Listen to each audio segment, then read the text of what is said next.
वो hello everyone, welcome to my channel. This is Ravichandra UPSC CSC. देखिए, the Hindu and Indian Express की analysis करेंगे आज हम 2 सितंबर को। और आज दोनों एडिशंस आए हैं, दोनों को एडिशन आए क्योंकि ऐसा कोई आज बंद नहीं है। तो समझेंगे द इंडियन एक्सप्रेस ने लार्जली कवर करा है बहुत सारी चीज़ों को। और आज 2 सितंबर है and it's a proud day for us that Indian Navy is inducting INS Vikrant. INS Vikrant आज से इंडियन नेवी में इंडक्ट कर दी जाएगी, पर वो ऑपरेशनल अगले 6-5-6 महीने बाद ही होगी कम्प्लीटली। पर आईएनएस विक्रांत हमारे देश के लिए प्राउड मोमेंट है जब हमने देश का एक सीपीआर लिमिटेड हम बात करेंगे किसने बनाई है। और हमने खुद उसे बनाया है, खुद मैन्युफैक्चर करा है, खुद उसे कंप्लीट करा है। तो ये हमारे लिए बहुत इंपॉर्टेंट है कि 2 सितंबर को आईएनएस विक्रांत हमारे देश में इंडियन नेवी में पार्ट बनने वाली है। आईएनएस विक्रांत पहले भी था इंडियन नेवी में, पर अब हम आईएनएस विक्रांत जो बनाए हैं, जिसको हमने अपने इंडियन नेवी में इंडक्ट करने वाले, वो हमने खुद बनाया है। वो पहले वाले हमने यूनाइटेड किंगडम से लिया था, ठीक है, इंग्लैंड से लिया था तभी। और वो लगभग 35 साल की सर्विस के बाद उसे रिटायर कर दिया गया। और इंडिया का पहला एयरक्राफ्ट कैरियर वही था, आईएनएस विक्रांत। उसके बाद आईएनएस विक्रमादित्य जो अभी इंडिया का प्रेजेंट में ऑपरेशनल है, वो हमने खरीदा था सोवियत यूनियन से। तो समझेंगे एंड ऑब्वियसली आज हमारे लिए प्राउड की मोमेंट तो है ही। और इसी बात पर और भी सारी चीज़ें, जो भी इंपॉर्टेंट वीडियोस, जो भी इंपॉर्टेंट न्यूज़ कवर करेंगे दोनों पेपर्स पे, एडिटोरियल्स भी, उसके ऊपर बात करेंगे, समझेंगे एंड आगे बढ़ते हैं। दिस इज़ कहते हैं ना कि भाई सेम चीज़, वक्रतुंड महाकाय सूर्यकोटि समप्रभ निर्विघ्नं कुरुम देव सर्वकार्येषु सर्वदा। ठीक है, स्टार्ट करते हैं। ध्यान से समझते हैं, एकदम आराम आराम से सुनना है। कोई बिल्कुल चाहूँ तो मैं भी 1 घंटे की वीडियो बना सकता हूँ, पर जो चीज़ इंपॉर्टेंट है वही सिर्फ कवर करता हूँ। लार्जिंग वीडियो का कॉन्सेप्ट कोई इंपॉर्टेंट नहीं है, जो इंपॉर्टेंट न्यूज़ है वो आप तक पहुँचना चाहिए। सो हमारे लिए टॉपिक ऑफ डिस्कशन क्या होने वाला है यार 2 सितंबर को। पहला ही क्वेश्चन जो मैं डिस्कस करने वाला हूँ आज, वो एक ओपेड है जो द हिंदू में आती है ना, ओपिनियन बेस्ड जो हमारा पेज है, उस पर एक बहुत अच्छी ओपिनियन पे आई हुई कि जो हमारे लिए इंपॉर्टेंट है as a civil servant aspirant की, और एज ए लॉ स्टूडेंट, और एज ए कोई भी अगर आप पब्लिक सर्वेंट हो, तो क्या एक सिविल सर्वेंट, स्पेसिफिकली अगर आईएएस ऑफिसर की हम बात करें या आईपीएस ऑफिसर की बात करें, जिनका जो कोड ऑफ कंडक्ट रूल है जिनसे वो गवर्न होते हैं, क्या वो अपनी ओपिनियन किसी भी लॉ पे, किसी भी गवर्नेंस सिस्टम पे दे सकते हैं, अपनी ओपिनियन दे सकते हैं कि नहीं दे सकते? पहला क्वेश्चन तो ये डिस्कस करने वाले हैं हम। दूसरा क्वेश्चन करने वाले हैं कि जो एनसीआरबी की जो डेटा आई है, जो रिपोर्ट अभी चल रही है काफ़ी समय से न्यूज़ में, इसमें जो एक लार्ज फाइंडिंग्स है, कभी उसके ऊपर भी एक डिटेल वीडियो बनाऊंगा जल्दी से। थोड़ा उसके ऊपर रिसर्च करना पड़ेगा मुझे इन डेप्थ थोड़ा एनसीआरबी के रिपोर्ट्स पे, तो मैं उसके बाद वीडियो बनाऊंगा when I will go with the report as well. तो उसमें एक चीज़ है कि जो वायलेंट क्राइम्स हैं, जैसे रेप है नो, और भी हेट क्राइम्स है, बहुत सारे ऐसे जो हीनियस क्राइम्स है सोसाइटी में, वो बढ़ गई हैं। एनसीआरबी का कहना है पेंडेमिक की वजह से क्या उसका चेंज आया वो देखेंगे। आईएनएस विक्रांत मैंने बात करी। चौथा टॉपिक हमारा होगा इंडिजिनस सर्वाइकल कैंसर वैक्सीन। ये याद रख लेना, this question will come in any of the UPSC exam and any of the exam. ये मैंने अपने जून या जुलाई के किसी करंट अफेयर्स में कवर भी करा है, पूरा डेप्थ में सर्वाइकल कैंसर के ऊपर क्या होता है, क्या उसके रिपरकशंस आएंगे, सारे कवर करे हैं मैंने। तो आप करंट अफेयर्स के वीडियो प्लेलिस्ट से जाकर देख सकते हैं। अभी सीडीएस वगैरह का एग्जाम होने वाला है, जरूर आएगा क्वेश्चन, इतना तो I can sure you.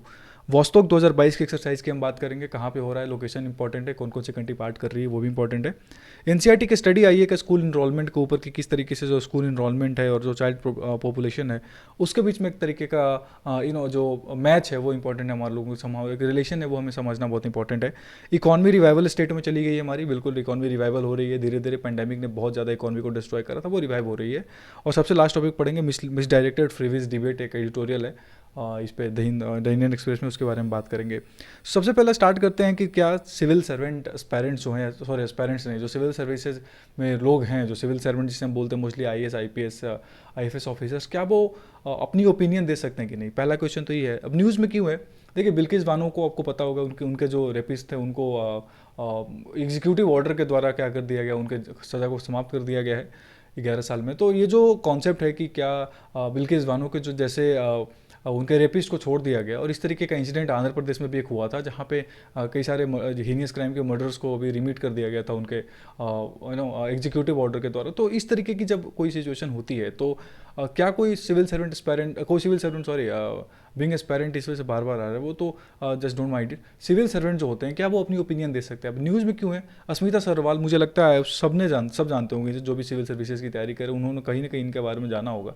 Telangana की हैं, चीफ मिनिस्टर की, बहुत ही मतलब वहाँ की शायद प्रिंसिपल सेक्रेटरी हैं if I am not wrong, बहुत ही मतलब रेपुटेड पोजीशन पे हैं, और चीफ सेक्रेटरी हैं। तो इन्होंने अभी एक स्टेटमेंट दे दिया, बिल्किस बानो के ऊपर ट्वीट कर दिया उनके जो रेपिस्ट को छोड़ा गया, कि this is something that is not fair, simply एक लैंग्वेज अगर बोलूँ।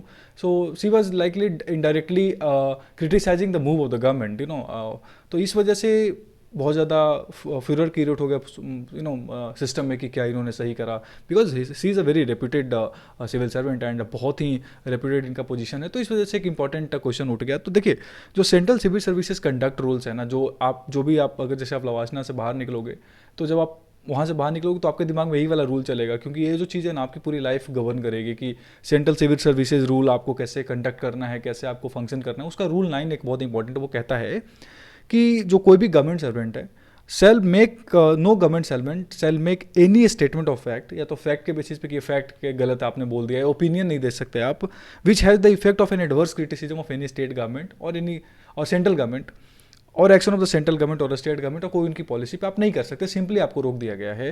तो ये चीज़ बहुत इंपॉर्टेंट है हमारे लिए जानना। जैसे आप जब कोचिंग वगैरह में पढ़ोगे ना, या फिर जब आंसर्स लिखोगे, आंसर राइटिंग की चीज़ चेक कराओगे, वहीं से आपके दिमाग में चीज़ डाल दी जाती है कि आप गवर्नमेंट का क्रिटिसिज्म नहीं कर सकते, अपने आंसर्स में भी आप नहीं लिख सकते, आपको पॉजिटिव नोट पे ही खत्म करना है। Don't know why this is a system, क्यों एक तरीके का प्रेसिडेंट सेट हो गया है ऐसे कि नहीं, क्वेश्चन आंसर जब हम करेंगे सिविल सर्विसेज के पेपर में तब भी हम नहीं लिखेंगे अगर गवर्नमेंट की पॉलिसी कोई, जैसे उदय स्कीम है, सॉरी जो क्या नाम है, उज्ज्वल डिस्कम जो योजना है, जो बहुत बड़ी फेलियर मानी जाती है इकोनॉमी में। तो अब उसके ऊपर अगर आप एक तरीके की क्रिटिसिज्म नहीं करोगे तो फिर कैसे आंसर्स में लिखोगे, कैसे आप उसकी पढ़ाई करोगे? लेट्स से अगर मेरे को बात बताओ, तो ये जो चीज़ है ये आपके तैयारी से ही स्टार्ट हो जाती है कि आपको मतलब ओपिनियन नहीं देना, आपको अपने फैक्ट्स के बेसिस पे ओपिनियन नहीं देना है, जो भी है।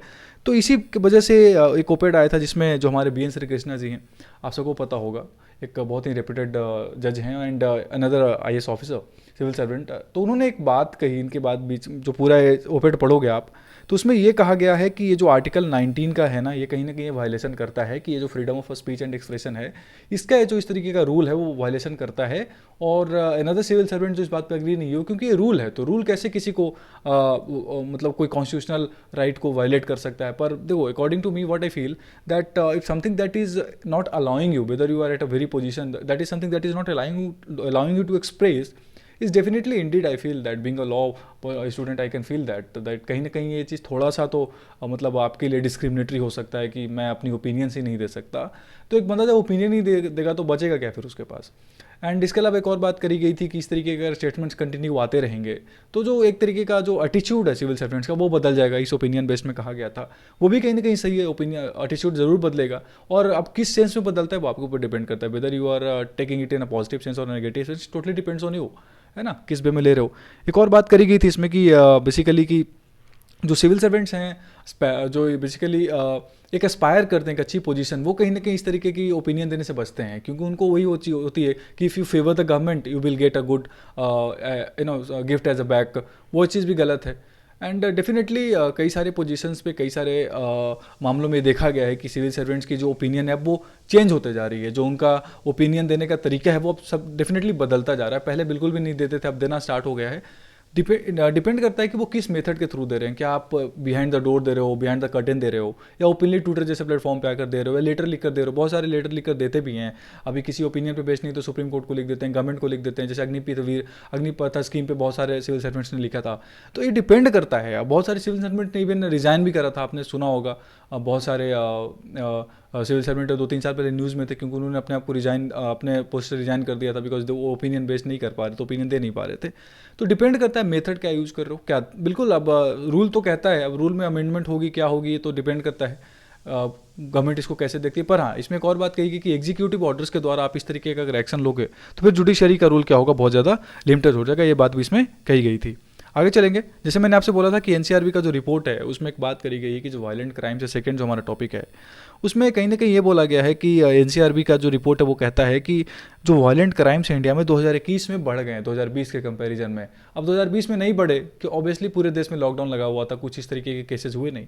जैसे जैसे सिस्टम ओपन होना स्टार्ट हुआ, सोसाइटी ओपन होना स्टार्ट हुई 2021 में वापस से, तो वापस से केसेस बढ़ने लग गए हैं। तो इसमें सिंपली ये कहा गया है कि जो साइबर क्राइम्स है वो भी ज़्यादा बढ़ गया है, रेप केसेस बढ़ रहे हैं कंटिन्यूसली, वायलेंट क्राइम्स के केसेस बढ़ रहे हैं।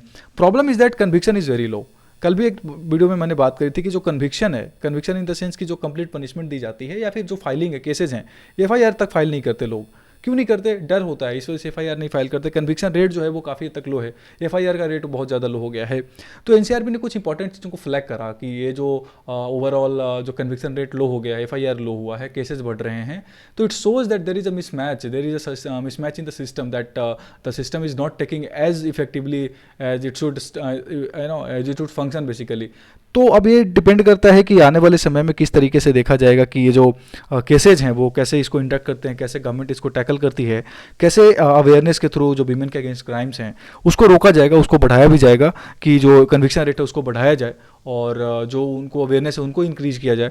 तो ओवरऑल डिपेंड करता है, इसमें इसी के साथ फोकस किया गया है बेसिकली कि जो रिपोर्ट्स हैं वो हमारे लिए कंसर्न की बात है। एनसीआरबी की रिपोर्ट्स कल भी मैंने बात करी थी कि कुछ मनरेगा एक और डेटा आया था, उसमें जो क्राइम्स हैं, सुसाइडल रेट्स हैं वो भी काफ़ी ज़्यादा बढ़ गए हैं। तो ये डिपेंड करता है कि रिपोर्ट्स के बाद कैसे गवर्नमेंट इस पर रिएक्ट करती है, ये बहुत इंपॉर्टेंट है। थर्ड पॉइंट देखेंगे, थर्ड टॉपिक आज का हमारा आईएनएस विक्रांत। बहुत ही सुंदर सी, कल तो मैं मतलब I was watching documentary based on INS Vikrant. तो आईएनएस विक्रांत हमारे देश में पहले भी था, 1971 का वॉर आप लोगों ने अगर सुना होगा, आपने अगर गाजी द अटैक मूवी देखी होगी इंडिया में, इसमें if I am not wrong Rana Daggubati actor थे, तो उसमें के मेनन उसमें थे। तो उसमें एक चीज़ जब आपने देखा होगा तो आईएनएस विक्रांत की ही बात करी गई 1971 में, जिसे मारने के लिए जो पाकिस्तानी थी नेवी थी वो उनके पीछे पड़ी थी, बट एट द एंड हो नहीं पाया कुछ, क्योंकि आईएनएस विक्रांत जो था वो आईएनएस विक्रांत को मारने के पीछे नहीं पड़े थे, आईएनएस विक्रांत ने उनका रास्ता डाइवर्ट करा था। वो मजबूरी में एक दूसरे शिप के ऊपर चले गए थे, सबमरीन पे।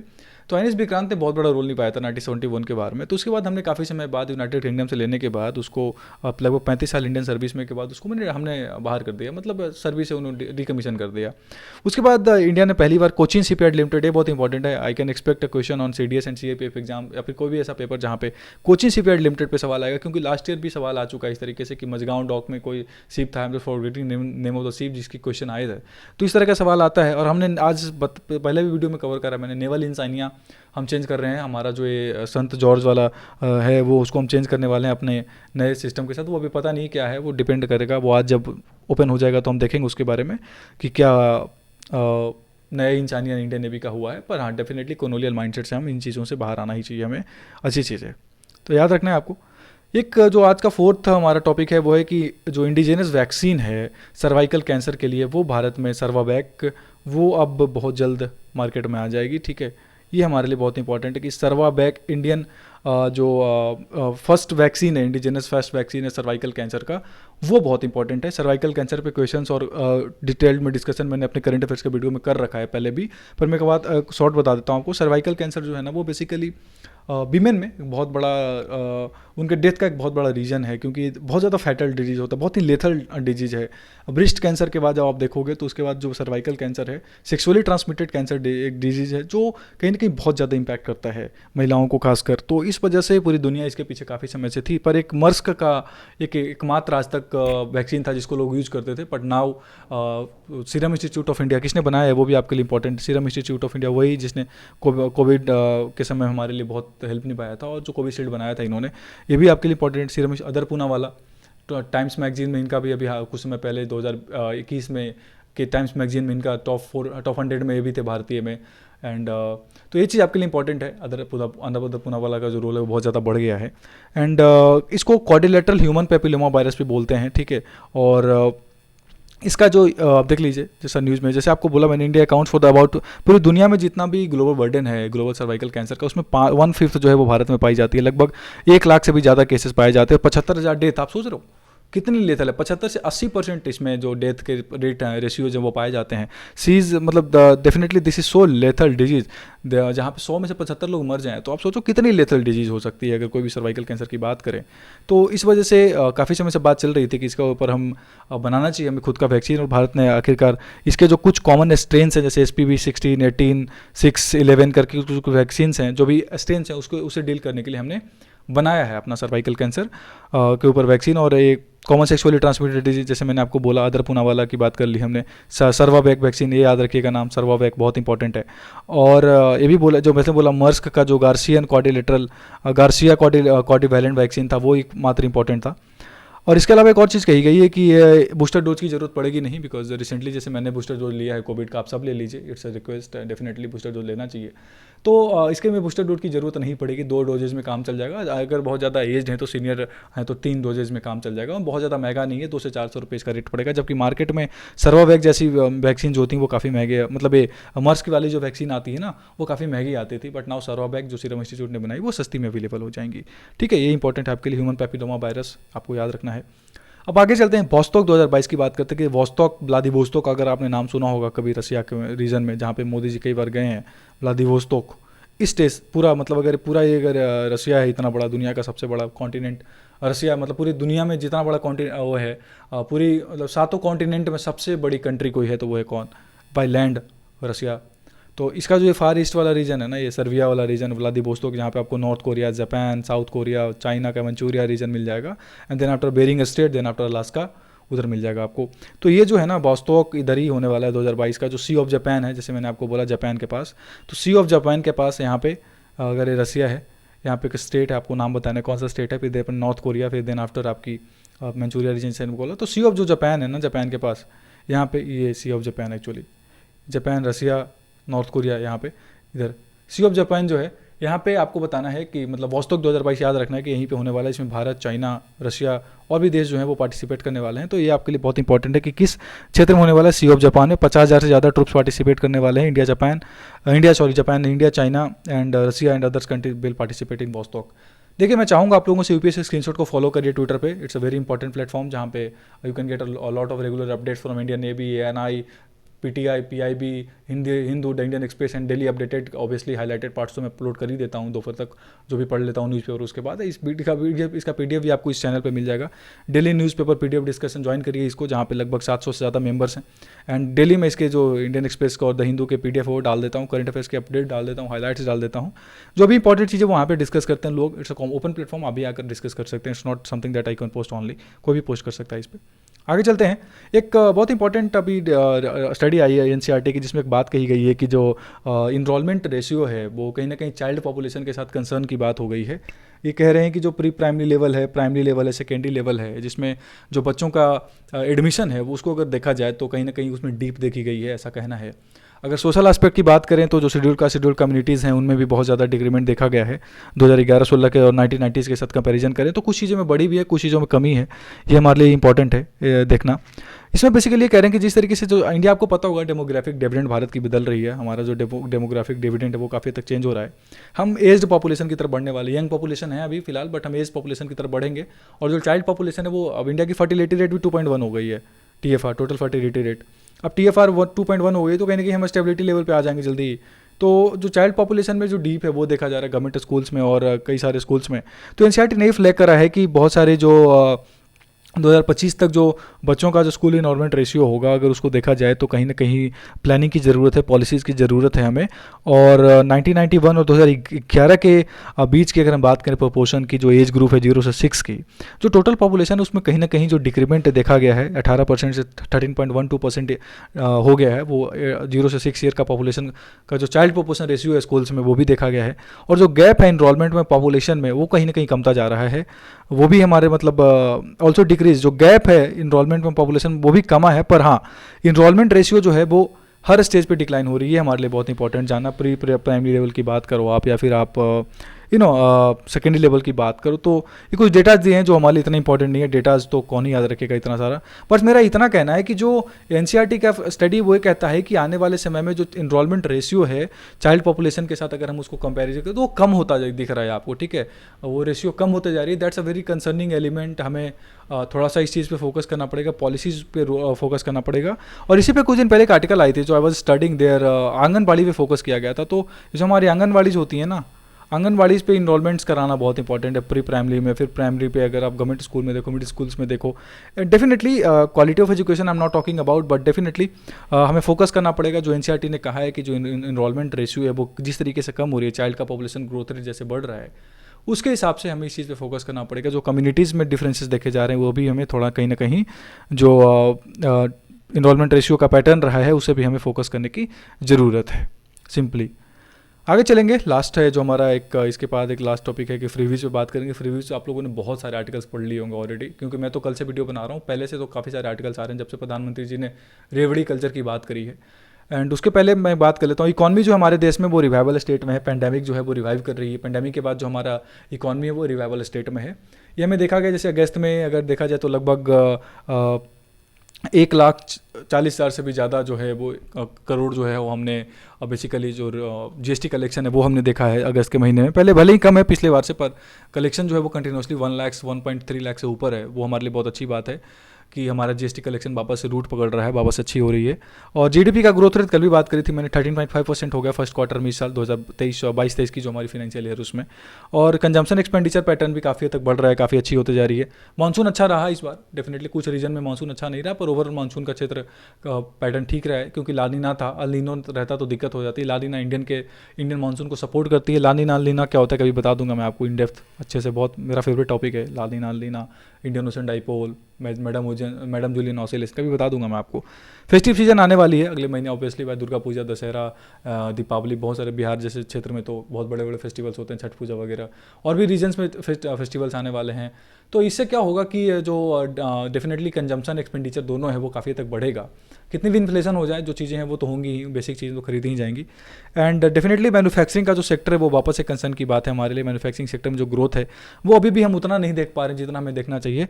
आप देखोगे ना मैन्युफैक्चरिंग का, तो ओवरऑल काफ़ी सालों से मैं देख रहा हूँ, जब से इकॉनमी ओपन हुई है, जब से अब एलपीजी आया है, मतलब क्या नाम है, प्राइवेटाइजेशन हो गया, ग्लोबलाइजेशन हो गया, एंड लिबरलाइजेशन की हम बात करते हैं 1991 के बाद से इकॉनमी में, तब से देखा जा रहा है कि जो मैन्युफैक्चरिंग का जो रोल है वो लगभग 16, 17, 18% का राउंड ही घूमती है, बहुत होती है तो 20% तक टच करती है कभी कभी। तो मैन्युफैक्चरिंग का जो रोल है वो कहीं ना कहीं वापस से अपने स्टेबिलिटी पे रखा हुआ है काफ़ी समय से। सर्विसेज सेक्टर इंडीड हमारा बहुत अच्छा है, नो डाउट। और एग्रीकल्चर भी हमारा काफ़ी अच्छा परफॉर्म करा पेंडेमिक के बाद। अभी पेंडेमिक पर सबसे ज़्यादा हिट कोई चीज़ हुआ है तो मैन्युफैक्चरिंग सेक्टर ही हुआ है, क्योंकि मैन्युफैक्चरिंग डिमांड बहुत कम गई थी, लेबर फोर्स काम नहीं कर रहे थे। ओपन हुआ है मार्केट वापस से मैन्युफैक्चरिंग सेक्टर ओपन हुई, तो डिपेंड करता है किस तरीके से मैन्युफैक्चरिंग सेक्टर पे फोकस करते हैं, किस तरीके से मैन्युफैक्चरिंग सेक्टर को इंक्रीज करते हैं। और यही चीज़ एक आर्टिकल में भी बोली गई आज की, हमारा जो इकोनॉमिक पैटर्न है जो आरबीआई ने 16% से ज़्यादा एक्सपेक्ट करा था, डिपेंड्स कि किस तरीके से हम 16% से ऊपर रीच करते हैं। एंड जो अगर हमारा जो भी बेस इफेक्ट रहा अगर वो अच्छा रहा तो हम बहुत जल्द ही जो हमारा एग्रीकल्चर सेक्टर का ग्रोथ है उससे भी अच्छे पहुंचाएंगे। मैन्युफैक्चरिंग सेक्टर का जो हमारा 16-14% का लगभग ग्रोथ है ना, 4.8% का जो हमारे फर्स्ट क्वार्टर में ग्रोथ देखा जा रहा है, जिसमें कंस्ट्रक्शन सेक्टर में ग्रोथ हो रही है काफ़ी, क्योंकि कंस्ट्रक्शन सेक्टर वापस ओपन हुआ ना, तो कंस्ट्रक्शन सेक्टर सबसे ज़्यादा कंट्रीब्यूट करती है इंडीड। तो ये भी हमारे लिए इंपॉर्टेंट है। इंडस्ट्रियल जो कोर आउटपुट है हमारा, और जो 8 इंडस्ट्रीज हैं उसमें भी काफ़ी तक डेवलपमेंट देखी जा रही है। तो कहीं ना कहीं जो ओवरऑल इकॉनमी जो है पेंडेमिक के बाद वो रिवाइवल स्टेट में है, ऐसा बहुत सारी चीज़ों से कहा जा सकता है। तो भले ही उतने एंटीसिपेटेड पॉइंट्स पे हम ग्रो नहीं कर पाए 16 पॉइंट्स पे, पर हाँ डेफिनेटली काफ़ी हद तक काफ़ी हद तक जो हमारा ग्रोथ है वो बढ़ गया है, और वो हमारे लिए अच्छी बात है। एक लास्ट टॉपिक देख लेते हैं, मिस डायरेक्टेड डिबेट। 1 मिनट में बता देता हूँ आपको मैं है क्या। देखिए, मिस डायरेक्टेड डिबेट में बात हुई है फ्रीवीज के ऊपर। इसमें एक बात कही गई है कि फ्रीवीज इतने दिन से कर रहे हो आप, रेवड़ी कल्चर की बात कर रहे हो। बहुत ज़्यादा न्यूज़ में इवन कोर्ट तक पहुंच गई है बात। सुप्रीम कोर्ट ने भी इसमें बोला है कि कोई भी गवर्नमेंट सीधी नहीं है जो ये कहते हैं कि फ्रीवीज नहीं देते, सब देते हैं। So no political party can say that they don't give freebies. They can not say this because they will not survive if they don't. This is definitely indeed true, तो बेसिकली इसमें कहा गया है कि जो फ्रीवीज हैं हम जो देते हैं वो ये ज़रूरी नहीं कि सारे के सारे फ्रीवीज ही गलत हों। फ्रीवीज आपने उसको टर्म दे दिया है, फ्रीवीज मतलब वीक में या फिर फ्री में तो कोई चीज़ मिलती है नहीं। सबसे पहली चीज़ आप उसके बदले में वोट एक्सपेक्ट कर रहे हो डेफिनेटली, एंड आप एक्सपेक्ट कर रहे हो बहुत सारी चीज़ें, तो कोई भी चीज़ फ्री में नहीं दे रहे किसी को भी, and somebody is not expecting कि आप फ्री में दोगे। If you are giving then they are taking it as a freebies. अगर नहीं दोगे तो नहीं लेंगे डेफिनेटली। अगर नहीं दोगे तो थोड़ी कि कल बस में बैठना कोई बंद कर देगा। अगर अरविंद केजरीवाल आज ये कह दें कि नहीं कल से दिल्ली में बसों में जो बस सेवा फ्री नहीं रहेगा, तो ऐसा थोड़ी कि बसों में लोग बैठना बंद कर देंगे, डेफिनेटली बैठेंगे ही, है ना। अगर आप देते हो तो लोग ले रहे हैं फ्रीवीज में डेफिनेटली। अब ये प्रॉब्लम है। तो इसमें यही कहा गया है कि बहुत सारे फ्रीवीज, जैसे स्कूल एजुकेशन में अगर हम फ्रीवीज देते हैं, अगर फ्री इनरोलमेंट देते हैं, स्कॉलरशिप देते हैं, बसों में अगर हम फ्री दे रहे हैं, तो वर्किंग कंडीशन मतलब लोग हो रहे, इंप्लॉयमेंट जनरेशन हो रहा है, इंप्लॉयमेंट तक जा रहे हैं लोग, इंप्लॉयमेंट दूर दूर तक लोग जा रहे हैं अब, क्योंकि उनका जो खर्च है वो बसों के ट्रैवलिंग में कम हो रहा है, तो दूर जा रहे हैं। स्कूल इनरोलमेंट में अगर उनको दिया जा रहा है तो वो भी अच्छी चीज़ है।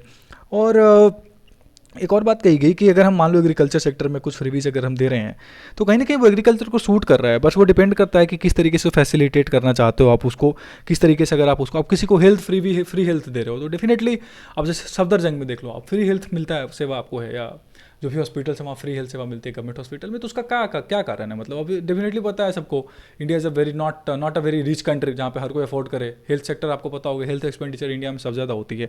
17% लोग अपने पैकेट खर्च जो होता है, इनकम जो भी उनका कमाते हैं उसका 70% तो वो पॉकेट खर्च उनका चला जाता है इस पे, हेल्थ पे। तो आप सोचो हेल्थ पे कितना बड़ा स्ट्रॉन्ग हमारा खर्च होता है एक मिडिल क्लास फैमिली के लिए, कितना इंपॉर्टेंट है फ्री जैसा सिस्टम होना। बट डेफिनेटली फ्री मतलब ऐसा नहीं कि आप हम मतलब हमसे नहीं ले रहे हो तो किसी से नहीं ले लो, डेफिनेटली तो बड़े बड़े टैक्स पेयर्स हैं वो देते हैं पैसा, और डेफिनेटली दे शुड डो, देना पड़ेगा उनको, because they are getting those income from us, हमसे ही तो कमा रहे हैं वो, तो उनको तो देना ही पड़ेगा। अब आपको पता है कि 1% के हाथ में कितने, लगभग 50% से ज़्यादा तो इनकम उनके ही हाथों में है, उनके ही हाथों में पैसा है, तो वो तो देंगे ही ना, ऑब्वियसली देंगे। प्रोपोर्शनल टैक्स सिस्टम है इंडिया में, जैसे जैसे आपकी कमाई बढ़ेगी वैसे वैसे टैक्स सिस्टम बढ़ेगा आपका, है ना। कोई ऐसा तो है नहीं कि आप एक बार फिक्स कर दिया कि इतना तो देना ही देना है आपको। तो ये जो चीज़ है वो बहुत मैटर करती है। तो इसी में यही बात कहा गया कि आप ये जो फ्री में खर्च कर रहे हो इतना ज़्यादा, सेंट्रल विस्टा प्रोग्राम की इनडायरेक्टली बात हो रही थी, कितना ज़्यादा खर्च कर रहे हो आप, इतना सारा जो अपना स्टैचूज़ बनाते हैं उस पर खर्च होता है, मंदिर वगैरह पे बनाने में खर्च कर रहे हैं, तो बहुत बड़े जो इस तरीके की एक्टिविटीज़ हैं जिसका इकॉनमी से कोई लेना देना नहीं है, अगर उस पर आप खर्च करो टूरिज्म के नाम पर सिर्फ, so they are they not the freebies, they are not contributing in a negative sense, मतलब अगर वो नहीं कर रहे तो बताओ क्या है, डेफिनेटली कर रहे हैं। इनका कहने का मतलब यही था कि those mechanisms are also contributing the economy and also hampering the economy ना नेगेटिव है बेसिकली। तो कहीं ना कहीं फ्रीबीज के ऊपर देखिए दो मत हो सकता है, अगर आपका मन कर रहा है कि लिखना अच्छा तो अच्छा लिखोगे, क्रिटिकल एग्जामिन क्वेश्चन में आ जाए तो क्रिटिकल एग्जामिन करना, फैक्ट्स को लिखना, फिर बताना कि क्यों भैया सही है क्यों भैया गलत है। यही जैसे कल भी बात करी थी हमने, फर्स्ट क्वार्टर में जो आपका जीडीपी का ग्रोथ है 13.4% देखा गया है, भले ही आरबीआई की एस्टीमेट से कम है, पर हाँ हमारा जो एक्सपेंडिचर है वो अच्छा खासा बढ़ गया है। ग्रॉस फिक्स्ड कैपिटल जो हमारा वो अच्छा होते जा रहा है, भी इंपॉर्टेंट है, कैपिटल फॉर्मेशन बढ़ रहा है। कल भी मैंने आपसे बोला था पढ़िएगा आप जीडीपी के बारे में, तभी आपका रिवीजन होगा। अगर मैं यहाँ से कह दूँ कि आप पढ़ोगे ना, अगर नहीं पढ़ोगे तो फिर दिक्कत है। आप एक बार पढ़ो, आपका रिवीजन बढ़ेगा, अच्छा लगेगा आपको कि अच्छा उनके कहने पे पढ़ा तो इसी बार रिवीजन हो जाएगी आपकी। ठीक है, तो ये था आज की टॉपिक फर्स्ट क्वार्टर जीडीपी, जैसे कल भी बात कर ली थी हमने। Thanks for watching. देखिए चाहूँ तो 40-50 मिनट का मैं भी वीडियो बना दूँ, एक एक लाइन पढ़ूँ, एक एक चीज़ में सेम चीज़ उठाकर बोल दूँ, नहीं ज़रूरत नहीं है। अगर आपको वीडियोस देखी इतनी चीज़ें याद हो जाएंगी कि इन्होंने क्या बोला था, आप उसके बाद लिख लोगे। एक्सपेक्ट कि आप एनालिसिस वही बच्चे देख रहे हैं जिन्होंने कभी ना कभी पेपर को अच्छे तरीके से पढ़ा हुआ है, उनको पता है पेपर में क्या आता है। एकदम से जो पहली बार पेपर पढ़ना स्टार्ट किया वो से अगर एनालिसिस देखना स्टार्ट कर दो तो उसे तो कुछ हवा ही नहीं लगेगा। उसको तो पहले पेपर पढ़ना पड़ेगा, पेपर पढ़ने से पहले सीखना पड़ेगा पढ़ा कैसे जाता है, उसके बाद एनालिसिस को देखो, क्योंकि उस पर बेसिक टर्म्स आती हैं, वो बेसिक टर्म्स थोड़ी मैं डिस्कस करूँगा हर एक चीज़, उसमें तो फिर 1-2 घंटे की वीडियो बन जाएगी। ठीक है, कल मिलते हैं 3 सितंबर के डिस्कशन के साथ। कल मैंने डाला था वेटलैंड की ट्रिक्स को, देख लीजिएगा, काम की चीज़ है बहुत। ज्वाइन करिए टेलीग्राम चैनल को, यूपीएससी स्क्रीनशॉट को फॉलो करिए, सारी चीज़ें आपको इन डेप्थ नीचे डिस्क्रिप्शन और कमेंट सेक्शन में मिल जाएगी। Thank you.